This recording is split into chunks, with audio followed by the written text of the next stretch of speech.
तो मैथ्स में अभी तक हमने डिफरेंशियल इक्वेशंस में क्या क्या पढ़ लिया, ये समझ लिया डिफरेंशियल इक्वेशंस होते क्या हैं, उनके ऑर्डर और डिग्री देख लिए। दूसरे क्लास में हमने जनरल एंड पर्टिकुलर सॉल्यूशन क्या होता है निकाल लिया। उसके बाद जनरल सॉल्यूशन से डिफरेंशियल इक्वेशन कैसे निकालते हैं वो पता कर लिया।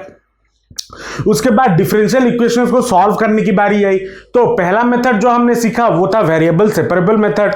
दूसरे में हमने देखा अगर कोई वेरिएबल सेपरेबल मेथड से ना हो पा रहा हो देन हम उसको कैसे सॉल्व कर सकते हैं, और उसमें हमने होमोजेनियस डिफरेंशियल इक्वेशन के बारे में समझा था। आज के क्लास में हम बात करेंगे लीनियर डिफरेंशियल इक्वेशन की।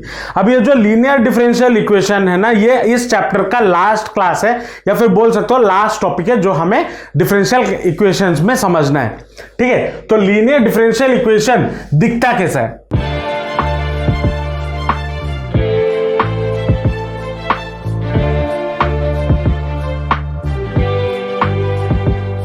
पहला चीज तो ये कर लो, दिखता कैसा है? तो ये जनरली हमें ऐसे दिखता है। हालांकि इसके दो टाइप्स है, हम दोनों टाइप को एक ही साथ साथ समझ के चलते हैं ताकि आप कंपेयर कर पाओ और समझ पाओ कि उसमें क्वेश्चंस अगर मिले तो कैसे सॉल्व करें।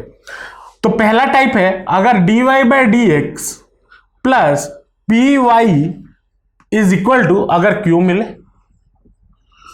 और या फिर dx by D Y plus p of x plus equal to q मिले। ठीक है, इक्वल टू q मिले। ये दोनों ही डिफरेंशियल इक्वेशंस है। यहां पे हमें जो डिफरेंशियल इक्वेशन मिला है वो किसके रेस्पेक्ट में डिफरेंशियल इक्वेशन मिला है? x के रेस्पेक्ट में। और यहां पे जो डिफरेंशियल इक्वेशन मिला है वो हमें किसके रेस्पेक्ट में मिला है? y के रेस्पेक्ट में डिफरेंशियल इक्वेशन मिला है। दोनों में ज्यादा कोई फर्क नहीं है। वेयर p एंड q दोनों के लिए क्या है? इसके लिए p एंड q क्या है? p and q are constant हो सकते हैं और फंक्शन ऑफ x हो सकते हैं, हो सकते हैं। वेयर इसके लिए p एंड q क्या होंगे? p and q are constants और फंक्शंस ऑफ y हो सकते हैं, हो सकता है।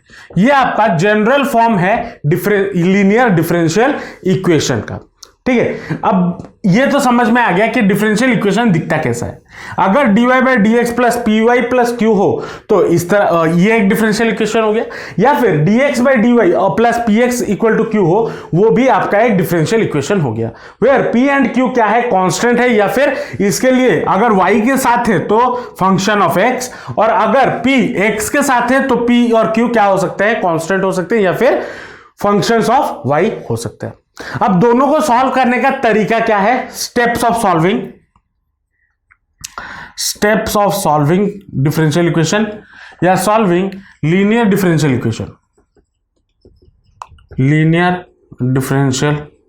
इक्वेशन। अब दोनों के लिए एक कॉमन स्टेप है, कॉमन स्टेप तो नहीं बोल सकते लेकिन थोड़ा अलग है। इसको अगर सॉल्व करना है पहले हमें निकालना क्या होगा? Integrating factor. क्या होगा? Integrating factor. और इंटीग्रेटिंग फैक्टर होता क्या है? e टू द पावर क्या होता है? e to the power integration of p dx इसके लिए होगा। किसके लिए? इसके लिए अगर कॉन्स्ट जो फंक्शंस है वो अगर x के रेस्पेक्ट में है तो इंटीग्रेटिंग फैक्टर क्या होगा? e to the power integration of p dx। या फिर इसके लिए अगर फंक्शंस क्या है? फंक्शंस ऑफ y है, देन इसके लिए इंटीग्रेटिंग फैक्टर, इसको हम if भी शॉर्टकट में लिखते हैं, वो कितना हो जाएगा? Integration of e to the power integration of p of dy ये हो जाएगा। ठीक है, बस कोई फर्क नहीं है, इसमें जो है इसमें भी वही है। इसमें इंटीग्रेटिंग फैक्टर कैसे निकालेंगे? इस टाइप के लिए e to the power p dx, और इस टाइप के लिए कैसे निकालेंगे? e to the power p dy निकाल। फिर जनरल सॉल्यूशन निकलेंगे। जनरल सॉल्यूशन इसके लिए क्या हो जाएगा?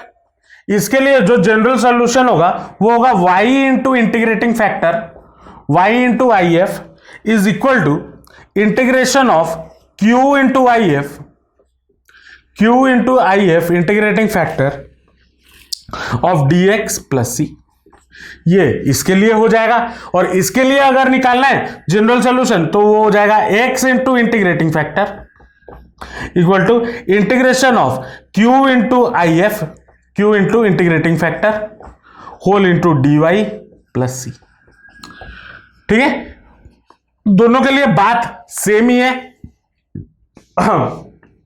अगर यहां पे एज बिकॉज हम x के रेस्पेक्ट में डिफरेंशिएट कर रहे हैं तो x के रेस्पेक्ट में इंटीग्रेशन करेंगे, और एज बिकॉज यहां पे y के रेस्पेक्ट में डिफरेंशिएट हो रहा है तो y के रेस्पेक्ट में इंटीग्रेट करेंगे। यही बेसिक, इसीलिए मैंने इसको साइड बाय साइड समझाया ताकि याद रखने में आसानी हो, कैसा टाइप के क्वेश्चन होने पे कैसे सॉल्व कर सकते हैं।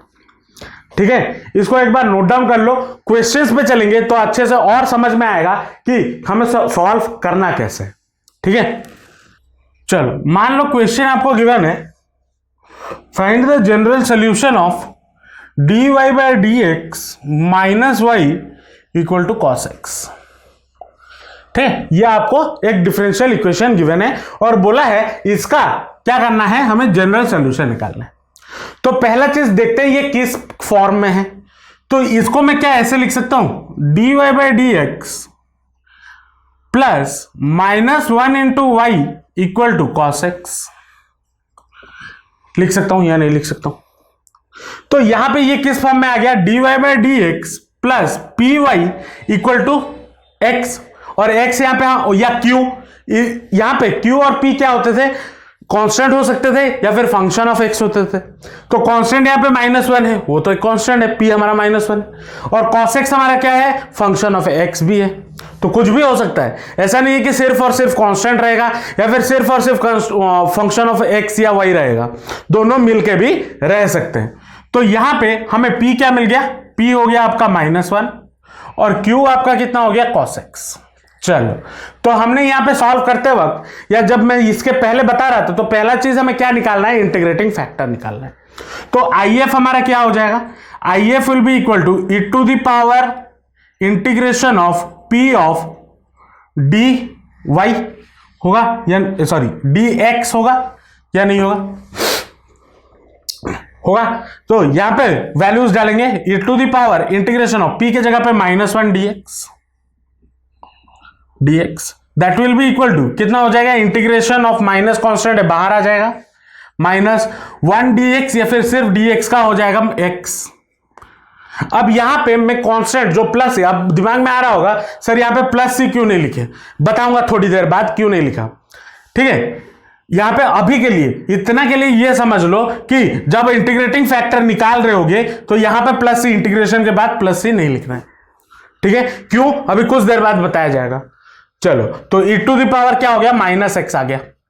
चलो, अब इसको हमें क्या करना है, जनरल सॉल्यूशन निकालना है। तो जनरल सॉल्यूशन के लिए क्या होता था, y इंटू आई एफ क्या है, e to the power -x is equal to कितना हो गया, इंटीग्रेशन ऑफ q हमारा क्या है, cos x into e to the power -x whole dx plus C. ये होता था, ये करना होता था ना, प्लस सी अभी नहीं, सॉल्व करने के बाद लिखेंगे, dx ये होगा।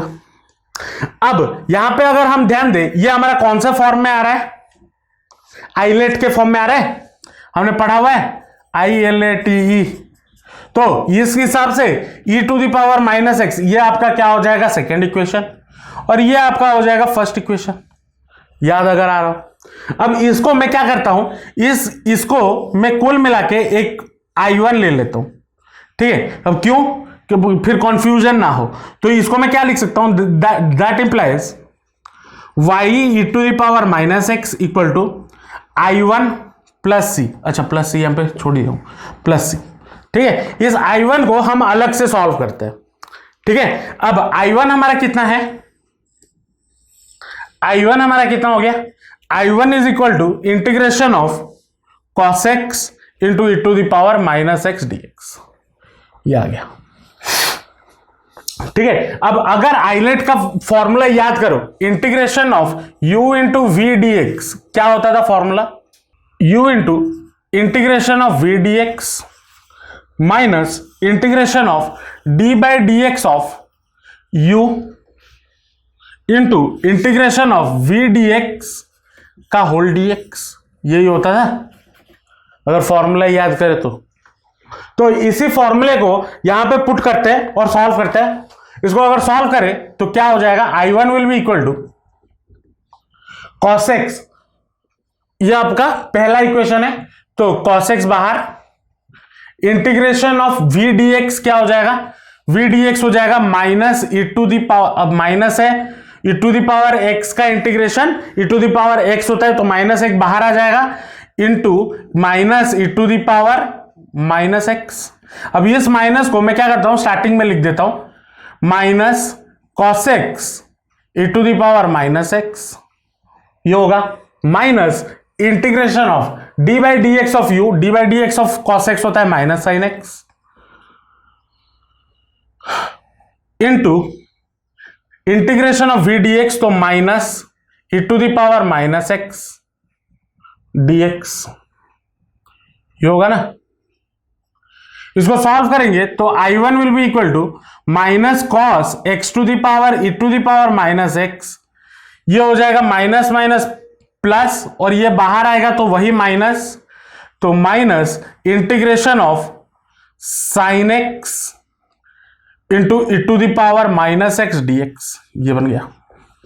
यहां पे हम फिर से बाय पार्ट्स डालेंगे, तो ये आपका फर्स्ट इक्वेशन, ये आपका दूसरा इक्वेशन, तो ये कितना हो जाएगा, I1 will be equal to minus cos x E to the power minus x minus whole में साइन एक्स बाहर into E to the power minus x का इंटीग्रेशन, तो यहां पे फिर से minus E to the power minus x minus integration of D by D x of u, integration of D by D x of sine x क्या होता है, cos x into E to the power minus x, तो ये minus बाहर आ जाएगा, तो minus इधर बाहर आया, E to the power minus X whole D x, ये हो जाएगा। इसको फिर से सॉल्व किया जाए तो I1 will be equal to minus cos x E to the power minus x minus whole के अंदर minus sine x into E to the power minus x, यहां से माइनस बाहर आ गया, minus minus plus, integration of cos x into E to the power minus x dx, ये हो जाएगा। अब अगर ध्यान से देखो, इतना वाला पार्ट आपका क्या है, आपने I1 लिया हुआ है या नहीं लिया हुआ है, तो यहां पे वही डालेंगे, that implies I1 is equal to minus cos x to the power x E to the power minus x minus sine e to the power x E to the power sine x E to the power minus x plus I1।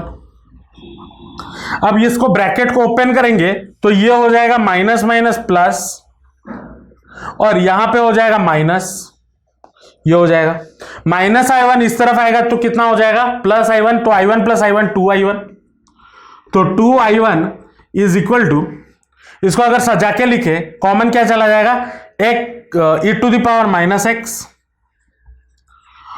और बचेगा कितना, sine x minus cos X, ये बचा। अब इस 2 को इस तरफ ले जाएं तो I1 will be equal to कितना, E to the power minus X sine x minus cos X whole divided by कितना हो जाएगा 2, ये होगा। अब ये I1 का वैल्यू यहां पे पुट कर देते हैं, therefore y equal to y into E to the power minus X is equal to, I1 कितना हो जाएगा, E to the power minus X sine x minus cos X whole divided by 2। अब इस E to the power X minus X को इस तरफ ले आए तो E to the power minus X, E to the power minus X gets cancelled, तो that implies y equal to कितना हो जाएगा, sine x minus cos x by 2 plus c। अच्छा, यहां पे एक सी ऑलरेडी था, इसको सॉल्व करोगे तो और एक कांस्टेंट आएगा, ठीक है। तो कांस्टेंट प्लस कांस्टेंट क्या हो जाता है, कांस्टेंट ही होता है, लेकिन इसके साथ और एक चीज में मल्टीप्लाई होगा, क्योंकि e⁻x होल के साथ मल्टीप्लाई है ना। इसको ऐसे तो काट नहीं सकते, तो बीच में प्लस है, तो यहां पे क्या हो जाएगा, c e⁻x, ये हो जाएगा e⁻x इंटू सी, ये हो जाएगा। ये आपका रिक्वायर्ड आंसर है। अब बोलोगे सर ये कैसे हुआ, यहां पे जब, अब देखो प्लस सी, ये प्लस सी था, यहां पे भी प्लस सी एक कांस्टेंट होगा, यहां पे भी कांस्टेंट होगा, होगा या नहीं होगा। अब उस कांस्टेंट को जब यहां पे इस इक्वेशन में डाले तो कांस्टेंट प्लस कांस्टेंट और एक कांस्टेंट आ गया। अब इधर से मैं डायरेक्ट e⁻x तो काट नहीं सकता, क्योंकि इधर ऑलरेडी एक कांस्टेंट है, तो इधर काटने के लिए मुझे क्या करना होगा, इसके साथ एक e⁻x मल्टीप्लाई करना होगा। तो मैंने मल्टीप्लाई कर दिया और दोनों को उड़ा दिया, ठीक है, मल्टीप्लाई कर दिया और दोनों को उड़ा दिया, तो मुझे आंसर मिल गया। समझ आया या नहीं आया। अब यहां पे मैंने बोला था कि सर यहां पे आपने कांस्टेंट क्यों नहीं लिखा, ये चीज का भी डाउट क्लियर कर देते हैं। e⁻x, अगर देखो यहां पे मैं e⁻x प्लस सी लिखता, तो इसका मतलब क्या हो गया, e⁻x इंटू e⁻c होता है या नहीं होता। अब यहां पे भी e⁻c ही लिखते मल्टीप्लाई में, और e⁻c क्या है, कांस्टेंट है, बाहर आ गया। अब कांस्टेंट प्लस कांस्टेंट और एक वही सेम कांस्टेंट होता है, तो इसीलिए मैंने स्टार्टिंग से ही इसको उड़ा दिया, क्योंकि ऑलरेडी वो कांस्टेंट आ ही रहा है। तो ऐसे ही तो दो कांस्टेंट है और एक तीसरा कांस्टेंट लेके क्यों दिमाग खराब करना है, इसलिए मैंने उधर से कांस्टेंट को हटा दिया, ठीक है। इसको लिख लो, नेक्स्ट क्वेश्चन पे चलेंगे। अब तो ये तो एक टाइप का क्वेश्चन हुआ, और एक टाइप का जो क्वेश्चन था वो एक देखते हैं। मान लो इक्वेशन आपको गिवन है, differential equation y into d x minus x plus 2y square dy equal to 0, ठीक है। अब इसको मुझे क्या करना है, इसको मुझे सॉल्व करना है या इसका सॉल्यूशन निकालना है। कैसे निकालेंगे, देखो मैं ये वाला जो नेगेटिव में है उसको उस तरफ ले लेता हूं, मतलब y dx is equal to, क्या मैं x plus 2y square into d y लिख सकता हूं या नहीं लिख सकता हूं, सॉरी लिख सकता हूं या नहीं लिख सकता हूं। इस dy को इस तरफ ले आऊं तो y into d x by D y equal to x plus 2y square लिख सकता हूं या नहीं लिख सकता हूं। अब इस y को इस तरफ ले आऊं तो क्या हो जाएगा, डिवाइड हो जाएगा बाय y, होगा या नहीं होगा। तो dx by D y will be equal to कितना, x by y plus 2y, ये होगा या नहीं होगा। अब इस वाले टर्म को अगर मैं इक्वल टू के इस तरफ ले आऊं तो dx by d y minus x by y is equal to कितना हो गया, 2y। क्या मुझे ये वाला equation dx by d Y plus P y p x plus q के फॉर्म में नहीं मिल रहा। यहां पे p मेरा क्या होगा, p मेरा -1 बाय वाई होगा और q मेरा कितना होगा, 2y होगा या नहीं होगा। तो ऐसा नहीं है कि डायरेक्ट आपको देखते देखते मिल जाए, हालांकि क्वेश्चन प्रैक्टिस करोगे तो पता चल जाएगा कि किस टाइप के क्वेश्चन आपको मिले हैं और कैसे आपको सॉल्व करना है, ठीक है।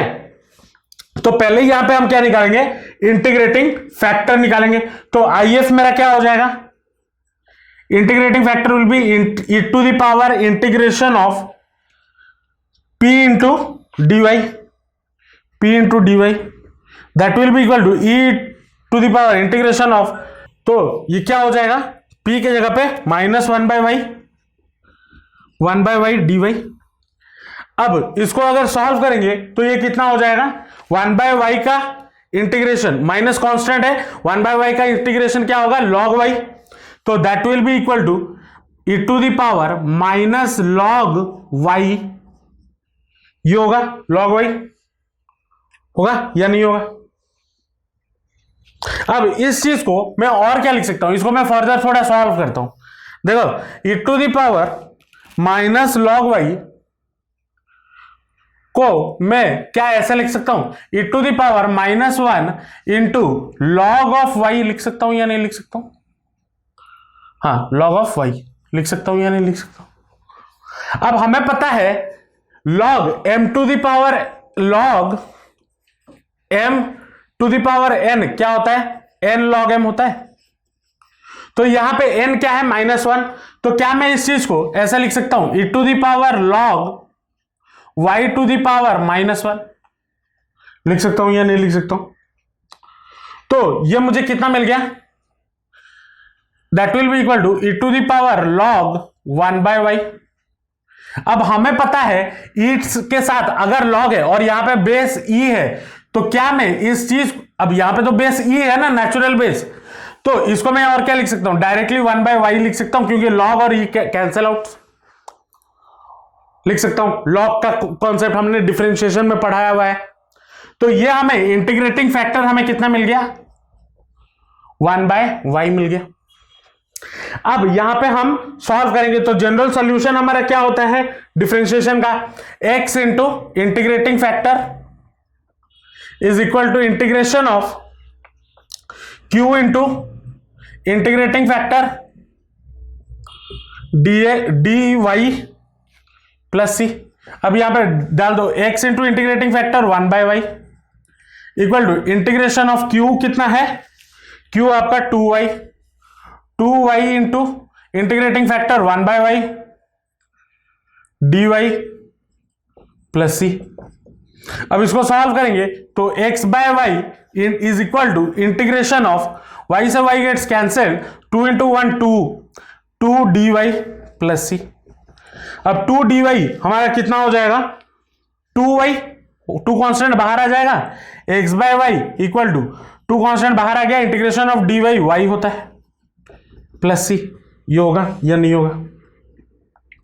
अब y को उस तरफ ले जाएंगे तो क्या हो जाएगा, x is equal to 2y² plus cy, ये हो जाएगा। और यही हमारा क्या है, general solution of this equation है। समझ आया या नहीं आया? मान लो क्वेश्चन आपको गिवन है x into dy/dx plus 2y equal to x²। मान लो ये आपको क्वेश्चन गिवन है, ठीक है। अब इसको क्या करना है, अब dy/dx के साथ x है, तो मैं क्या करता हूं, दोनों के साथ न्यूमरेटर मतलब लेफ्ट हैंड साइड और राइट हैंड साइड में x डिवाइड कर देता हूं। अगर डिवाइड कर दूं तो क्या हो जाएगा, x/x 1, तो dy/dx plus 2y/x equal to x²/x x, ये हो गया। अब यहां पे यह हमें कौन से फॉर्म में मिल रहा है, यह हमें dy/dx plus py plus q के फॉर्म में मिल रहा है। तो यहां पे p हमारा कितना हो जाएगा, इतना 2/x, तो 2/x, और q हमारा कितना हो जाएगा, x हो जाएगा। तो इंटीग्रेटिंग फैक्टर कितना होगा, e to the power integration of 2/x dx। इसको सॉल्व करेंगे तो 2 कांस्टेंट बाहर आ गया, इंटीग्रेशन ऑफ 2 1/x dx का क्या होता है, log x ये होता है। इसको सॉल्व करेंगे तो कितना हो जाएगा, e to the power log x का स्क्वायर, ये होगा ना, वही log का फॉर्मूला जो इसके पहले वाले क्वेश्चन में लगाए थे, log x का स्क्वायर। अब इसको सॉल्व करेंगे तो ये कितना हो जाएगा, e और log गेट्स कैंसिल्ड, तो बचा कितना, x का स्क्वायर, x का स्क्वायर। तो यहां पे इंटीग्रेटिंग फैक्टर हमें क्या मिल गया, x का स्क्वायर। अब यहां पे हमें क्या लगाना है, y into integrating factor is equal to integration of q into integrating factor dx plus C. Solve करेंगे y into x² is equal to integration of q कितना है, x into integrating factor x² plus C. इसको solve किया जाए तो y into x² equal to कितना हो जाएगा, integration of x³ plus C. इसको सॉल्व किया जाए तो कितना होगा, y into x² is equal to x³ का integration X to the power 4/4 plus C, ये होगा या नहीं होगा। अब यहां से एक्स स्क्वायर अगर उस तरफ लेके जाए तो डिवाइड हो जाएगा, y will be equal to x to the power 4/4 और उसके साथ डिवाइड करेंगे एक्स स्क्वायर, तो क्या हो जाएगा x square by 4 plus c by x square, ये हो जाएगा। और ये हमारा क्या हो गया, रिक्वायर्ड जनरल सोल्यूशन। चलो मान लो ये क्वेश्चन आपको गिवन है, dy/dx plus y/2x equal to 3x square. ठीक है, ये क्वेश्चन गिवन है और इसको कैसे सॉल्व करना है, पहले क्या करना है, p और q को निकालना है। तो p कितना हो जाएगा 1/2x होगा और q कितना हो जाएगा 3x स्क्वायर, ये हो गया, होगा या नहीं होगा। उसके बाद क्या करना है, इंटीग्रेटिंग फैक्टर निकालना है IF। तो integrating factor IF is equal to e to the power integration of p dx which is equal to e to the power integration of 1/2x dx which will be equal to कितना, e to the power 1/2 बाहर आ गया और ये कितना हो जाएगा log x plus C, ये बनेगा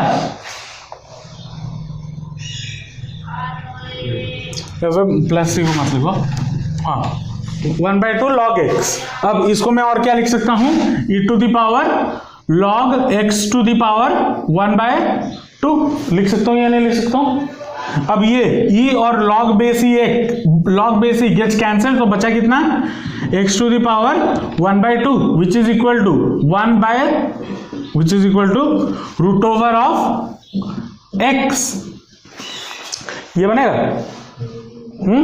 अब क्या करना है, फॉर्मूले में डालना है। फॉर्मूला क्या है, y into integrating factor y into root over of x equal to integration of q कितना है 3x square into integrating factor कितना है root over of x whole dx plus c, ये होगा। तो that will be equal to, ये कितना हो जाएगा y root x equal to, इसको अगर सॉल्व करते हैं यहां से अगर रूट हटाएं तो ये बन जाएगा 1/2 और ये दोनों क्या हो जाएंगे, इसका बेस और इसका बेस सेम है, तो x टू द पावर कितना हो जाएगा 2 प्लस 1/2, तो कितना हो जाएगा 5/2। तो 3 कांस्टेंट है बाहर आ जाएगा, 3 कांस्टेंट है बाहर आ गया, x टू द पावर कितना हो जाएगा 5/2 dx प्लस c। अब इसको सॉल्व करेंगे तो y root x equal to 3 into x to the power 5/2 plus 1 by 5/2 plus 1 plus c, ये बनेगा। इसको सॉल्व करते हैं तो कितना मिलेगा, y root x equal to 3 into 7/2 x to the power 7/2 into 2/7 plus c, ये बनेगा। 2/7 कैसे, इसको सॉल्व करने पे, ठीक है। तो इसको अगर थोड़ा सजा के लिखें, y root x equal to 6/7 x to the power 7/2 plus c, ये बनेगा। अब रूट एक्स को अगर इस तरफ लाना चाहते हो तो ला सकते हो, y is equal to 6/7 into x to the power 7/2 by x to the power 1/2 plus c by root x, ये बन जाएगा। बनेगा या नहीं बनेगा। अब इसको अगर सॉल्व करें 7/2 माइनस 1/2 कितना हो जाएगा 6/2 विच इज इक्वल टू 3, तो क्या बन जाएगा y will be equal to 6/7 x to the power 3 plus c by root x, ये हमारा रिक्वायर्ड आंसर है।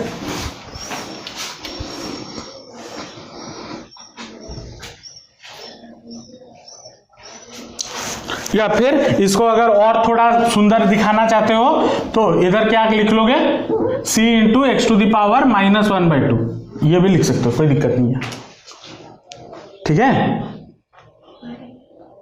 रूट एक्स था, बाय रूट एक्स था, है ना, कर सकते हो, लिख लो। इसमें से क्वेश्चंस पूछे जाते हैं। ठीक है, linear differential equation is differential equation का जो हम पढ़ रहे हैं, लीनियर डिफरेंशियल इक्वेशन इसका एक इंपॉर्टेंट पार्ट है। इसमें से क्वेश्चन आते ही आते हैं। ठीक है, लास्ट कुछ सालों में तो आया हुआ है, तो आगे पता नहीं क्या होगा तुम्हारे साल में। तो हमारा फर्ज है अच्छे से प्रैक्टिस करना और हम करेंगे। ठीक है, लिख लो। मान लो ये क्वेश्चन गिवन है, अब इसको कैसे सॉल्व करें? P और Q निकालना है। P यहाँ पे कितना है? 1, कितना होगा? अब देखो, पहले काम करना है, इसको जनरल फॉर्म में लाना है। क्या ये जनरल फॉर्म में है? नहीं है, क्योंकि dy/dx के साथ x log x पहले से जुड़ा हुआ है। तो इस x log x को हटाने के लिए मुझे क्या करना होगा? x log x डिवाइड करना होगा, जाहिर सी बात है। तो क्या करना होगा? तो अगर x log x डिवाइड कर देता हूं तो क्या बनेगा? dy/dx plus y/x log x is equal to 2/x log x। ये बनेगा? बनेगा या नहीं बनेगा? अच्छा, 2/x log x by x log x, sorry 2/x log x by x log x into x log x। तो क्या हो जाएगा? log x गेट्स कैंसिल, तो बचा 2/x स्क्वायर। ये बनेगा। अब हमारा p कितना होगा? 1/x log x, ये बना। और q कितना होगा? 2/x स्क्वायर, ये बन गया p और q। अब क्या करना है? इंटीग्रेटिंग फैक्टर निकालना है। तो इंटीग्रेटिंग फैक्टर कितना हो जाएगा? IF will be equal to e to the power integration of p dx। ये होगा, that will be e to the power integration of 1/x log x dx। ये बनेगा। अब 1/x log x का integration क्या हो जाएगा? यहाँ पे इंटीग्रेशन हमें कितना गिवन है? Integration of 1/x log x dx, ये गिवन है ना। log x को t ले लो। log x को अगर मैं t लेता हूं तो इसको डिफरेंशिएट करने पे क्या मिलेगा? 1/x log x का इंटीग्रेशन डिफरेंशिएशन 1/x होता है ना, dy/dx of log x 1/x। हाँ, गर्मी लग रहा है। dy/dx of log x 1/x equal to कितना हो जाएगा? dt upon dx। तो dt will be equal to dx will be equal to dt upon x dt। dx उस तरफ गया, हाँ x dt, ये बनेगा। हाँ, तो अब इसके जगह पे अगर पुट करते हैं तो क्या बन जाएगा? Integration of 1/x into log x, और dx के जगह पे क्या गिरेगा? x dt। x और x गेट्स कैंसिल, और log x को हमने क्या लिया हुआ था? t, तो ये बन गया t। तो that will be integration of 1/t dt which is equal to कितना? log t। log t होगा, और t हमने किसका लिया हुआ है? log x, तो that will be log of log x। ये बनेगा।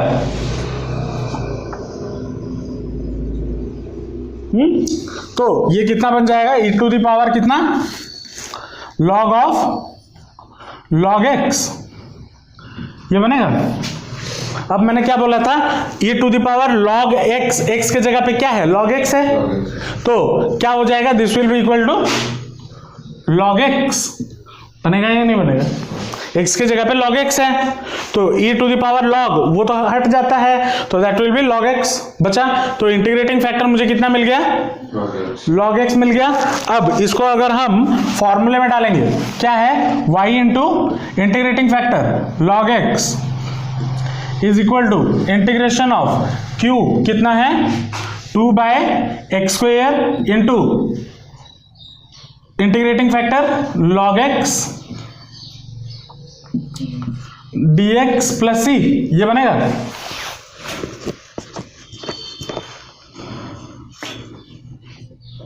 बनेगा या नहीं बनेगा?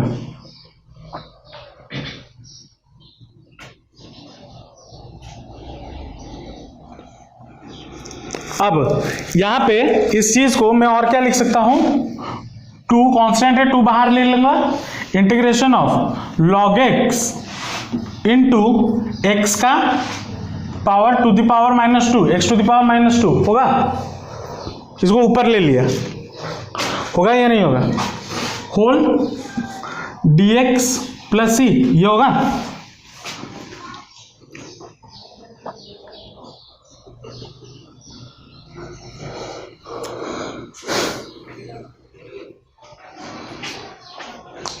अब यहां पे कौन सा फॉर्मूला लगेगा या क्या लगेगा, बाय पार्ट्स लगेगा, मल्टीप्लाई में है, आइलेट लगेगा या नहीं लगेगा। आइलेट अगर लगाए तो क्या बनेगा, आइलेट तो इसको L को लेंगे U और इसको लेंगे V, तो फॉर्मूला बताओ, y log x equal to, इधर फॉर्मूला अगर गिराएंगे तो क्या हो जाएगा, y log x will be equal to, बोलो 2 इंटू होल के साथ, फॉर्मूला बोलो बाय पार्ट्स का, log x into integration of x to the power -2 dx, फिर minus integration d by dx ऑफ log x into integration x to the power -2 dx whole dx, बनेगा या नहीं बनेगा, बनेगा या नहीं बनेगा, बनेगा।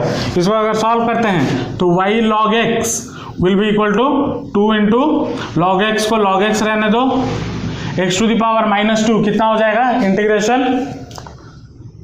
-2 plus 1 -1 x to the power -1 by -1, ये होगा, minus D by D x of log X कितना होता है, 1 बाय एक्स इंटीग्रेशन के साथ 1 by X into x to the power -2 कितना हो जाएगा, X to the power -1 by -1 whole का dx, ये बनेगा या नहीं बनेगा। तो y log x equal to कितना बन जाएगा, 2 इंटू, इसको देखो एक्स टू द, यहाँ पे माइनस है तो माइनस बाहर ले लेता हूं, minus log x by x लिख सकता हूं या नहीं लिख सकता हूं, लिख सकता हूं या नहीं लिख सकता हूं, लिख सकता हूं, माइनस, अब ये क्या बन जाएगा 1 बाय एक्स नीचे तो माइनस भी बाहर, integration of minus 1 by x square, ये बनेगा dx, तो माइनस को इधर से हटा के इधर लाऊंगा तो प्लस हो जाएगा, 1 बाय एक्स स्क्वायर का इंटीग्रेशन क्या होगा, या एक्स टू द पावर -2 का इंटीग्रेशन क्या हो जाएगा, X to the power -1 by x to the power -1 by -1 होगा। तो इधर ये कितना हो जाएगा इंटीग्रेशन में, X to the power -1 by -1, ये बनेगा या नहीं बनेगा, प्लस सी, तो that will be y log x will be equal to 2 into minus log x by x minus 1 by x plus C, ये बनेगा।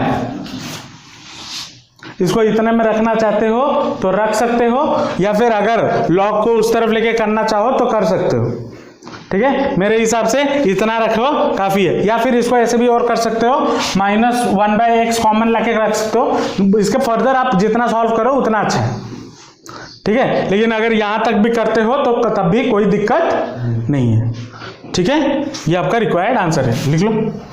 चलो मान लो आपको क्वेश्चन ये गिवन है, एनसीईआरटी का क्वेश्चन है, ये एग्जाम्स में भी आ चुका है, तो देख लो, cos square X D Y by D X plus Y equal to tan x। अगर ये क्वेश्चन मिले तो कैसे करेंगे, पहले क्या करना है, इसको जनरल फॉर्म में लाना है। तो जनरल फॉर्म में लाने के लिए मुझे क्या करना होगा, cos स्क्वायर एक्स को हटाना होगा, है ना। तो cos स्क्वायर एक्स को हटाने के लिए मुझे क्या करना होगा, डिवाइड करना होगा।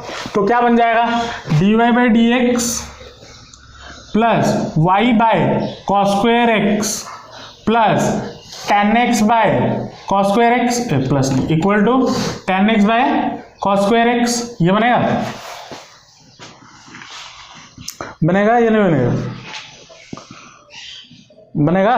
इसको मैं और क्या लिख सकता हूं, dy by D X plus Y sec square X equal to tan x sec square X. लिख सकता हूं या नहीं लिख सकता हूं? लिख सकता हूं या नहीं? 1 बाय कॉस सेक होता है ना। हाँ, तो p कितना हो गया सेक्स स्क्वायर एक्स और q कितना हो गया tan x sec square x. बन गया।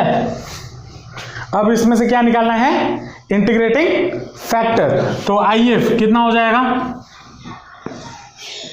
e to the power integration of p dx होगा, that will be equal to e to the power integration of कितना हो जाएगा सेक्स स्क्वायर एक्स dx, और सेक्स स्क्वायर एक्स का integration क्या होता है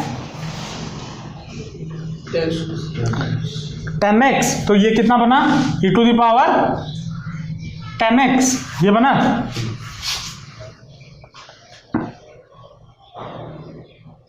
बना।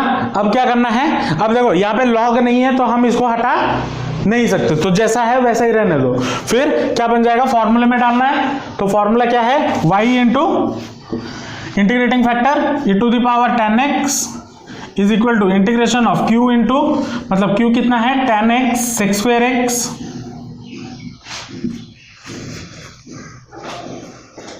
कहाँ फोन वाइब्रेट हो तोरो।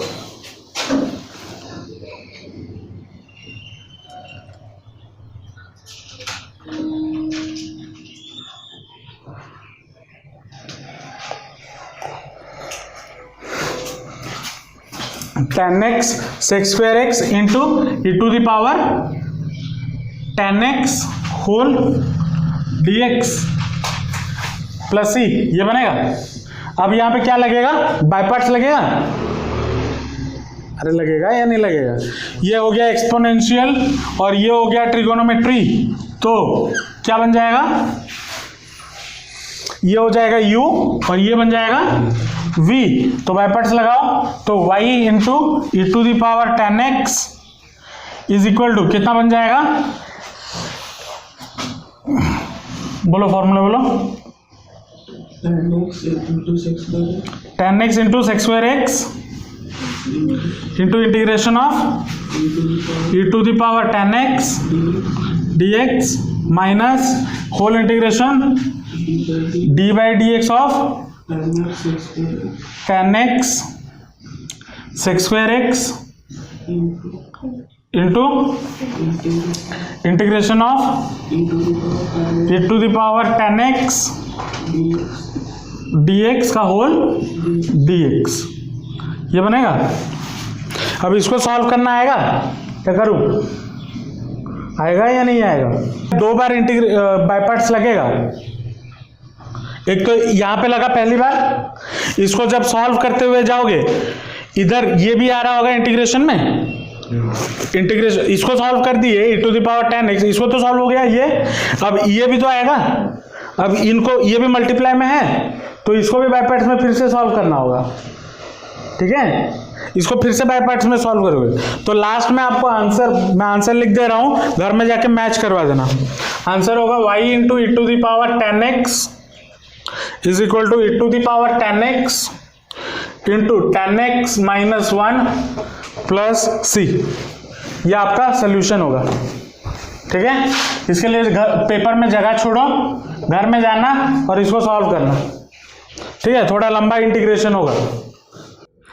समझ आया या नहीं है? आसान है और कुछ नहीं, बस याद रखना है किस टाइप, इस टाइप में तोड़ना है, किस टाइप में है वो निकालना है, इंटीग्रेटिंग फैक्टर निकालना है और ये वाला चीज याद रखना है, फिर वैल्यूज डालना है और सॉल्व करना है, ठीक है। चलो इसी के साथ आपका जो डिफरेंशियल इक्वेशन वाला टॉपिक है वो चैप्टर खत्म होता है। नेक्स्ट क्लास हम और एक मैथ्स में नया चैप्टर शुरू करेंगे जो कि है आपका वेक्टर अलजेब्रा, ठीक है। वेक्टर अलजेब्रा स्टार्ट करेंगे, इंपॉर्टेंट है बोर्ड पॉइंट ऑफ व्यू से भी और उसके साथ साथ एंट्रेंस पॉइंट ऑफ व्यू से भी, ठीक है। वो स्टार्ट करेंगे। आज का क्लास समझ में आया होगा। अगर आपका कोई डाउट है, कोई भी फीडबैक है तो नीचे कमेंट सेक्शन में जरूर बताना। अगर वीडियो अच्छा लगा तो अपने दोस्तों के साथ शेयर जरूर करना और एक लाइक जरूर कर देना और चैनल को सब्सक्राइब कर देना, क्योंकि आपके पढ़ाई के रिलेटेड वीडियोस आप इस चैनल पे रेगुलरली मैं अपलोड करता रहता हूं। तो मिलते हैं नेक्स्ट वीडियो में। Till then all the best, जमकर पढ़ाई करते रहिए and thanks for watching the video.